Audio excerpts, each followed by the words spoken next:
When I was about 12 years old, I was chubby, I was overweight, uncoordinated, didn't do very well in sports. So instead of being out playing baseball like the rest of the kids, my dad was at home showing me how to make chocolate chip cookies. Fast forward 30 years, and Joel Schwader is still reliving those moments with Dad in the kitchen. His passion for baking has cooked up some sweet success, known as the Kuchen Man. It's a dessert that I grew up with and something that I've always longed to want to make. Schwader's delicious treats are attracting sweet tooths around the world. I never dreamt that I'd be doing it full time for a living. It's just absolutely crazy. Schwader began selling his Kuchens 4 years ago this June at the Rapid City Farmers Market. His dessert now sells at all 3 Safeways in the Black Hills and family thrift centers throughout Rapid City. During the summer, he delivers Kuchens to Mount Rushmore, and in the fall, his specialty will land inside retail giant Sam's Club. We would go nationwide with it if it goes well. Not to mention, he's already shipped to New York City, Alaska, and London. And it's all done with no advertising, just word of mouth. People went crazy for it. People went crazy for it. But perhaps the most astonishing part of his story is that Schwader sprinkles all his Kuchens with love in this small kitchen, no bigger than 160 square feet, equipped with 1 oven and 2 sets of hands. When we get up in the morning, we make 129 rolls that we deliver throughout town. Then we go home, we sleep for 2 hours, and then we get up and we come out here and we make anywhere from 100 to 150 Kuchens. This 48-year-old has no plans of slowing down anytime soon. He's already baked 26,000 Kuchens in just 4 years. And those numbers are only expected to double as the Kuchen Man recently opened a storefront on Facebook. Through it all, Schwader continues to knead away at one piece of advice from the man who started it all. It's a phrase my dad always told me. He always said, if you're going to do anything, keep it simple, stupid. You know, and that's what we do.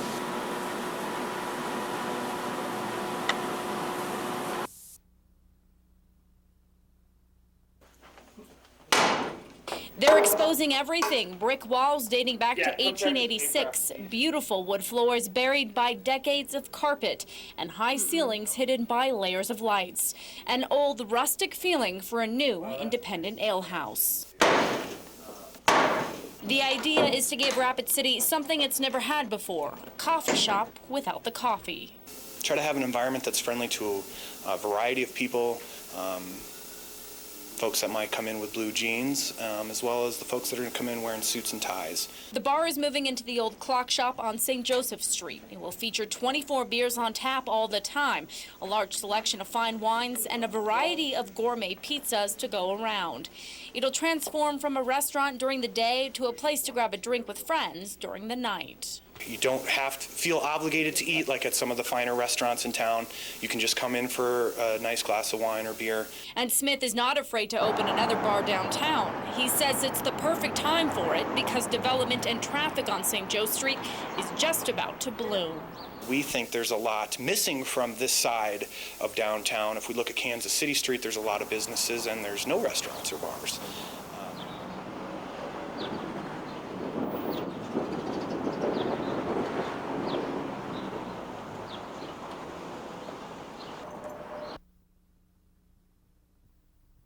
Very few people get to be here. She goes by the name of Chip, a connoisseur of chocolate, a woman who dreams up these mouth-watering treats every hour of the day. I remember 4 years old, and chocolate was the best thing in the world. The truffles sparkle, shine, and radiate with Chip's caressing touch. She's a chocolate lady whose hand-dipped delicacies take customers into chocolate heaven. The best reaction, and the one we get probably 95% of the time, is people start to close their eyes, and they swoon, and they sway, and they're going, oh, this is so good. Oh, my God, this is so good. That's it. That's the key. What started out 6 years ago as a sugar plum dream has evolved into worldwide fame. Chubby Chipmunk has seen 50% growth, if not more, every year. It's been featured in the Rachel Ray magazine, Family Circle, and Midwest Living. And Chip's business has garnered attention all by word of mouth. We just keep growing. I have people come in and said, I received a box from someone for a gift, and now I've got to send everybody a box. Everybody's got to know about you. The best way to get to know Chip is inside her kitchen. Now that is decadent chocolate in its purest form. There you'll find her hard at work, her young chipmunks dipping away. Her truffles are hand-dipped every day, sometimes several thousand a day. With hand dipping, you're going back to a time when chocolate was such a decadent treat because it was made without machinery. It's Chip's claim to fame and the reason why she says people from around the world melt for her truffles. You eat this chocolate, then you go and you bite into a pre-made chocolate bar, and I guarantee you, I mean, I will take a bet on it that you'll go, oh my gosh, I can't believe what I've been eating. As her business continues to grow and expand, Chip remains intent on staying in Deadwood. She takes part in some Sam's Club road shows and was recently approached by Walmart. But Chip is not ready to take that next step.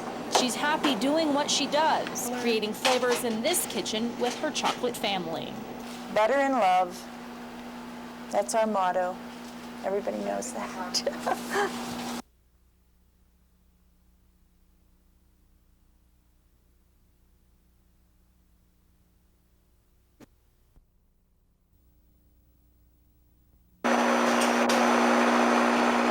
It's bottoms up at the Crow Peak Brewery in Spearfish. Hundreds of cans being filled with their hoppy goodness.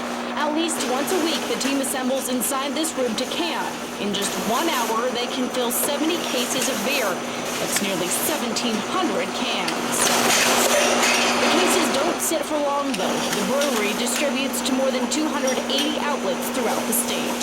The distributors were chomping at the bit to get it, so it went out the door right as we got to canning.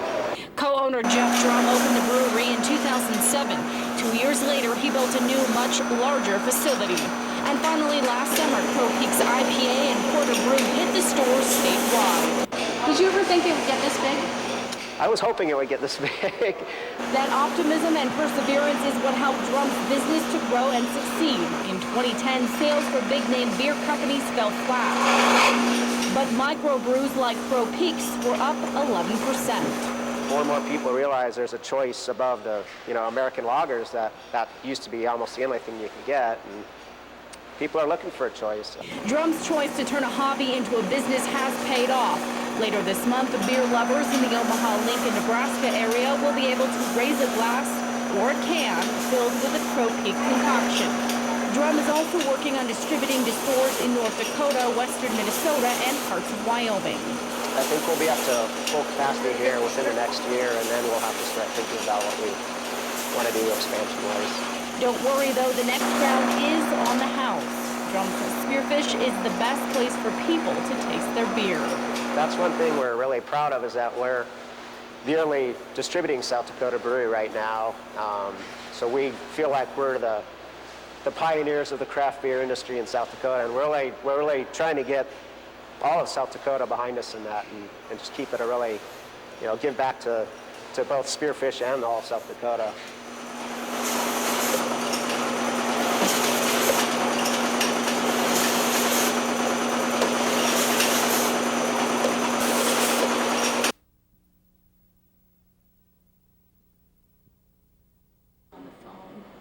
When I came to Rapid City, there was a lot of chain restaurants. There certainly was a few smaller ones, but there wasn't somebody that had actually, cooked in New York City and had, gone to culinary school. Gourmet chef MJ Adams knew she had what it took to fill that niche. This New York French Culinary Institute graduate moved back to the Midwest looking for a change of pace and hoping to give Rapid City something new to feast on.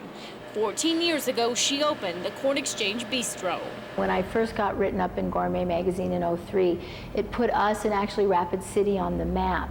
That article was just one of 5 write-ups in Gourmet magazine. Her farm-to-table menu has also been highlighted in Food Arts, Food and Wine, and Bon Appetit magazines. And I think it's really nice that when people come here that they're just very surprised to see a place like this exist. Although Adams was not surprised by her restaurant's success, getting there was not easy. The original Corn Exchange burnt down. People called it a woman's restaurant and called her a vegetarian chef. And the Corn Exchange did not actually turn a profit for 8 years. The one ingredient holding it all together was her passion. You have to be very passionate about it, and you have to believe in what you're doing. And here, a lot of people would try to give me advice on what I should do, but you know, I know what I wanted to do, and if it wasn't going to work here, then I was going to walk away. But Adams is a fighter, an outlaw like her relative Wild Bill Hickok, and that fiery attitude comes through in her cooking. Nowadays, you can find this pioneer next door, baking sweet treats for her new specialty store, the Potted Rabbit. To me, food is such a special thing. You either really care about what you eat or you just eat, you know. And so, and I think what this restaurant's all about is about, you know, the quality of food and the farmer. A dining experience that continues to draw in visitors from around the country, selling out night after night. Her own metropolitan city within the star of the West Town. It's always a journey. It's never ending. I mean, you know, you're only as good as your last meal, sometimes I say.